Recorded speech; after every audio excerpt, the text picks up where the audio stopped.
અમેરિકામાં કોઈ સ્ટેટસ વિના રહેતા ગુજરાતીઓ, શું આપને લાગે છે કે અસાયલમ મળી ગયા પછી પણ આપ સુરક્ષિત છો? શિકાગોમાં રહેતા એક ગુજરાતી પરિવાર સાથે તાજેતરમાં જે કંઈ થયું છે તે જાણીને કદાચ આપના રૂવાડા ઊભા થઈ જશે. આમ તો અમેરિકામાં કોઈ સ્ટેટસ વિના રહેતા ગુજરાતીને અસાયલમ મળી ગયું હોય તેવો આપે કોઈ કિસ્સો ભાગ્યે જ સાંભળ્યો હશે. યુએસમાં અસાયલમનો કેસ જીતી ગયા હોય તેવા ગુજરાતીઓની સંખ્યા આંગળીના વેઢે ગણાય તેટલી છે. પણ અમુક કમનસીબ લોકો એવા પણ હોય છે કે જેમને અસાયલમ મળ્યા બાદ પણ યુએસમાં શાંતિથી રહેવા નથી મળતું. શિકાગોમાં રહેતા એક ગુજરાતી પરિવાર સાથે પણ કંઈક આવું જ થયું છે, જેમના 2 બાળકો યુએસ સિટીઝન છે અને તેમની માતા 2024માં અસાયલમનો કેસ જીતી ગઈ હતી, જ્યારે આ બાળકોના પિતા કોઈ સ્ટેટસ વિના અમેરિકામાં રહેતા હતા. આમ તો ઇમિગ્રેશન કોર્ટનું ફાઇનલ જજમેન્ટ આવી ગયા બાદ બાળકોની માતાને ગ્રીન કાર્ડ મળી જાય ત્યાર પછી તેનો પતિ પણ તેના બેઝ પર પરમેનન્ટ સ્ટેટસ માટે અપ્લાય કરવાનો હતો, પણ ટ્રમ્પના પ્રેસિડેન્ટ બન્યા બાદ તેને વર્ષો જૂના એક કેસના બહાને અરેસ્ટ કરી 5 મહિના સુધી જેલમાં રખાયા બાદ ડિપોર્ટ કરી દેવામાં આવ્યો હતો. આ ગુજરાતી ફેમિલી સાથે જે કંઈ થયું તેનો સમગ્ર ઘટનાક્રમ કોઈને પણ ચોંકાવે તેવો છે અને તેની તમામ વિગતો જાણીશું આ વિડીયોમાં. ઉત્તર ગુજરાતના એક ટાઉનમાં રહેતો અજય 2015માં સ્ટુડન્ટ વિઝા પર અમેરિકા ગયો હતો. જોકે યુએસથી પાછા આવવાનો તેનો કોઈ જ પ્લાન નહોતો. પૂછી પાછીના પૈસા કરીને અમેરિકા ગયો હોવાથી અજય પર જે મળે તે નોકરી શરૂ કરી દેવાનું ખૂબ જ પ્રેશર હતું અને ભણવાની તો તેની કોઈ ગણતરી જ નહોતી. યુએસ ગયા બાદ તે મહિને 1-2 વાર કોલેજ જતો હતો અને ગેસ સ્ટેશન પર કેશમાં ફૂલ ટાઈમ જોબ કરતો હતો. અજય જે ગેસ સ્ટેશન પર નોકરી કરતો હતો ત્યાં અમુક ઇલીગલ એક્ટિવિટીઝ ચાલતી હતી અને તેને પોતાને પણ આ અંગે જાણતો હતી, પરંતુ તેના પર તેણે ખાસ ધ્યાન નહોતું આપ્યું. જોકે 2017ની શરૂઆતમાં તે ગેસ સ્ટેશન પર રેડ પડી હતી અને અજય પણ ત્યાં હાજર હોવાથી તેની ધરપકડ કરી લેવાઈ હતી. અજય તે વખતે લીગલ સ્ટેટસ પર અમેરિકામાં હતો. સ્ટોરમાં જે ધંધા ચાલતા હતા તેમાં તેની કોઈ સીધી સંડોવણી હોવાના પુરાવા ન હોવાથી તેને એકાદ વીકમાં છોડી પણ દેવાયો હતો, પણ કેસમાં તેને આરોપી બનાવાયો હતો અને તેને કોર્ટ હિયરિંગમાં પણ હાજર રહેવા માટે તાકીદ કરાઈ હતી. આ ઘટનાથી 27 વર્ષનો આ ગુજરાતી એટલો બધો ડરી ગયો હતો કે તે જેલમાંથી છૂટતા જ નોકરી અને ભણવાનું પડતું મૂકી પોલીસના લફડાથી બચવા માટે બીજા સ્ટેટમાં રહેવા માટે ચાલ્યો ગયો હતો. 2017માં જ ઇલિનોય આવી ગયેલા અજયે ત્યાં ફરી એક ગેસ સ્ટેશનમાં જોબ કરી હતી અને ધીરે ધીરે ત્યાં તે સેટલ થઈ ગયો હતો. આ દરમિયાન ઇન્ડિયામાં રહેતી હિના નામની એક છોકરી સાથે તેની સગાઈ થઈ હતી, પણ લગ્ન કરવા માટે અજય ઇન્ડિયા જઈ શકે તેમ નહોતો અને તેની મંગેતર અમેરિકા આવી શકે તેમ નહોતી. અજય પાસે ત્યારે કોઈ લીગલ સ્ટેટસ પણ નહોતું રહ્યું, જેથી તેની થનારી પત્નીને ઇલીગલી અમેરિકા મોકલવાનું નક્કી કરવામાં આવ્યું હતું. તે વખતે તેમના કોઈ સગાએ એવી સલાહ આપી હતી કે આ છોકરીને ઇલીગલી અમેરિકા મોકલવામાં જોખમ છે, જેથી આખરી નિર્ણય લેતા પહેલા એકવાર વિઝિટર વિઝા માટે ટ્રાય કરવો જોઈએ. અજયની મંગેતરની ઉંમર તે વખતે 25 વર્ષની આસપાસ હતી અને તેની કોઈ ટ્રાવેલ હિસ્ટ્રી પણ નહોતી. 2017માં તેને વિઝિટર વિઝા અપાવવાનું કામ એક એજન્ટને સોંપવામાં આવ્યું હતું અને તેણે હિનાને અમેરિકા મોકલવાના 50 લાખ રૂપિયા માંગ્યા હતા. વિઝા મળી ગયા બાદ પેમેન્ટ કરવાનું હોવાથી હિના અને અજયની ફેમિલી તુરંત જ તેના માટે તૈયાર થઈ ગઈ હતી. આ એજન્ટે હિનાને 2-4 દેશોમાં ફેરવ્યા બાદ માર્ચ 2018માં તેના અમેરિકાના વિઝા માટે અપ્લાય કર્યું હતું અને હિનાના નસીબ એટલા સારા કે તેને પહેલી જ ટ્રાયમાં વિઝિટર વિઝા મળી ગયા હતા. હિના એપ્રિલ 2018માં અમેરિકા પહોંચી હતી અને ત્યાં તેણે અજય સાથે લગ્ન કરી લીધા હતા. હિના અને અજય બંને લીગલી અમેરિકા આવ્યા હતા, પણ 2018માં અજય પાસે કોઈ લીગલ સ્ટેટસ નહોતું અને હિના પણ ઓવરસ્ટે થઈ જવાની હતી.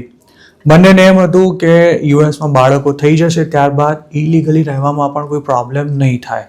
જોકે આવું કોઈ આંધળું રિસ્ક લેવાને બદલે આ કપલે અસાયલમનો કેસ ફાઇલ કરવાનું નક્કી કર્યું હતું.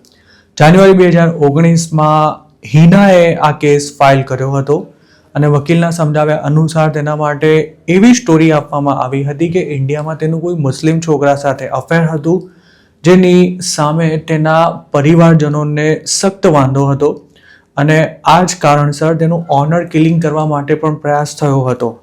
આ સ્ટોરી રજૂ કરીને હિનાએ ઇન્ડિયામાં પરિવારજનોથી જ પોતાના જીવને જોખમ હોવાનો દાવો કરી અમેરિકામાં અસાયલમ માંગ્યું હતું, તેમજ વર્ક પરમિટ અને સોશિયલ સિક્યોરિટી પણ મેળવી લીધા હતા. 2019માં જ હિના અને અજયને ત્યાં ટ્વિન્સ અવતર્યા હતા અને અમેરિકામાં તેમની લાઈફ એકદમ સેટ થઈ ચૂકી હતી. અજય પાસે સારી જોબ હતી, જેથી બાળકો થયા બાદ હિનાએ 6 મહિનાનો બ્રેક લીધો ત્યારે પણ તેમને કોઈ આર્થિક સમસ્યા નહોતી થઈ.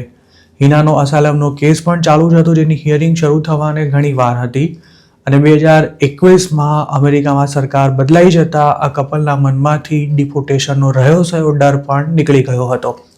2021માં જ હિનાના કેસની હિયરિંગ શરૂ થઈ હતી. તેણે મજબૂત વકીલ શોધ્યો હતો અને સાથે જ સ્ટોરી પણ એકદમ જડબેસલાક તૈયાર કરવામાં આવી હોવાથી અસાયલમ મળવાની થોડી ઘણી શક્યતા હતી. હિનાએ પોતાની સ્ટોરીમાં જે દાવા કર્યા હતા તેને સપોર્ટ કરવા માટે ઇન્ડિયાથી તેની મમ્મીએ એફિડેવિટ પણ મોકલી હતી. આ કેસ લડવામાં અજય અને હિના ઘણો ખર્ચો કરી રહ્યા હતા. જો તેમનું આ કામ થઈ જાય તો તેમને યુએસમાં પરમેનન્ટ સ્ટેટસ મળી જાય તેમ હતું અને તેમના બંને બાળકો તો યુએસ સિટીઝન હતા જ. ખાસી મુદતો અને અનેક દલીલો બાદ 2024માં હિનાનો અસાયલમનો કેસ અપ્રૂવ થઈ જતા તેણે થોડા જ દિવસોમાં ગ્રીન કાર્ડ માટે અપ્લાય કર્યું હતું. હિનાનું ગ્રીન કાર્ડ આવી જાય ત્યારબાદ અજય પણ લીગલ સ્ટેટસ માટે અપ્લાય કરવાનો હતો, પણ હિનાનું ગ્રીન કાર્ડ આવે તે પહેલાં જ અમેરિકામાં સરકાર બદલાઈ ગઈ હતી. લોયરે તેમને એવું જણાવ્યું હતું કે 3 વર્ષની અંદર ગ્રીન કાર્ડ આવી જશે અને અસાયલમનો કેસ પૂરો થઈ ગયો હોવાથી હવે ચિંતા કરવાની કોઈ જરૂર નથી. જોકે તે વખતે અજય 8 વર્ષ પહેલાં પોતાની સાથે શું થયું હતું તે આખું પ્રકરણ જ ભૂલી ચૂક્યો હતો, પરંતુ આઈસના રેકોર્ડમાં તેનું નામ ચઢી ચૂક્યું હતું. ક્રિમિનલ કેસમાં કોર્ટની એકે મુદતમાં હાજર ન રહેનારા અજયને પોલીસની સાથે આઈસવાળા પણ શોધી રહ્યા હતા, પણ તેની સાથે સાથે હિના પણ આ બાબતથી સાવ અજાણ હતી. સપ્ટેમ્બર 2025ની આ વાત છે. અજય પોતાના રૂટીન અનુસાર સવારે 7 વાગે સ્ટોર પર પહોંચી ગયો હતો. તે રોજની જેમ કસ્ટમર્સને અટેન્ડ કરી રહ્યો હતો અને લગભગ 8:15 વાગે આઈસની 3 ગાડીઓ તેના સ્ટોર પાસે આવી પહોંચી હતી. અજયને જોતા જ આઈસના એજન્ટે તેનું નામ અને ડેટ ઓફ બર્થ કન્ફર્મ કર્યા હતા અને પછી તેને ગાડીમાં બેસી જવા માટે કહ્યું હતું. અજયે પોતાની ધરપકડનું કારણ પૂછ્યું ત્યારે તેને એટલું જ જણાવાયું હતું કે તેના નામનું વોરંટ ઇસ્યુ થયેલું છે, પણ તે વોરંટ તેને નહોતું બતાવાયું અને ન તો વાઇફને ફોન કરવાની પણ પરમિશન અપાઈ હતી. તે વખતે શિકાગોમાં મોટા પાયે ઇમિગ્રેશન એન્ફોર્સમેન્ટ ચાલી રહ્યું હતું અને અજય પણ આઈસના હાથમાં આવી ગયો હતો.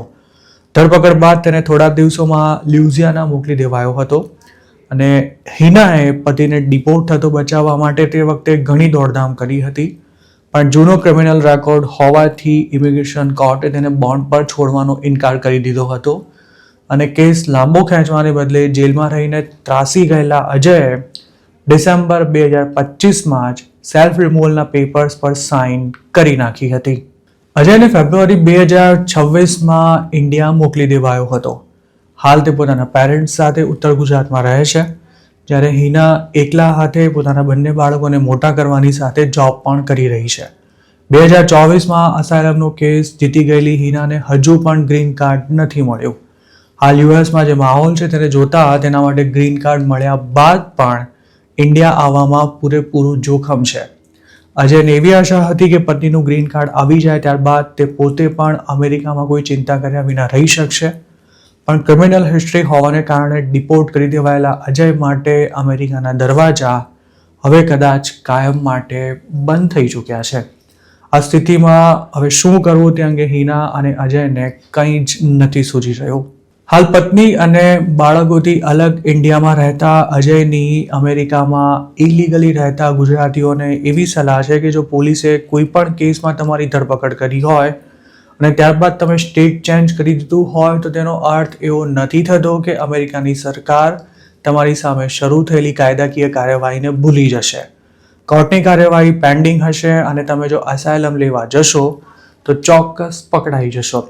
એટલું જ નહીં, જો તમારા પર ખોટા આરોપ લગાવવામાં આવ્યા હોય કે પછી કોઈ ક્રાઇમમાં તમારી સીધી સંડોવણી ન હોવા છતાં પણ ધરપકડ કરાઈ હોય તો કોઈ સસ્તો વકીલ રાખીને પૈસા બચાવવાને બદલે તમારામાં ક્ષમતા હોય તો સારો વકીલ રોકીને કેસ લડી લેજો, નહીતર વહેલા નહીં તો મોડા તમારે ડિપોર્ટ થવાનો વારો ચોક્કસ આવશે.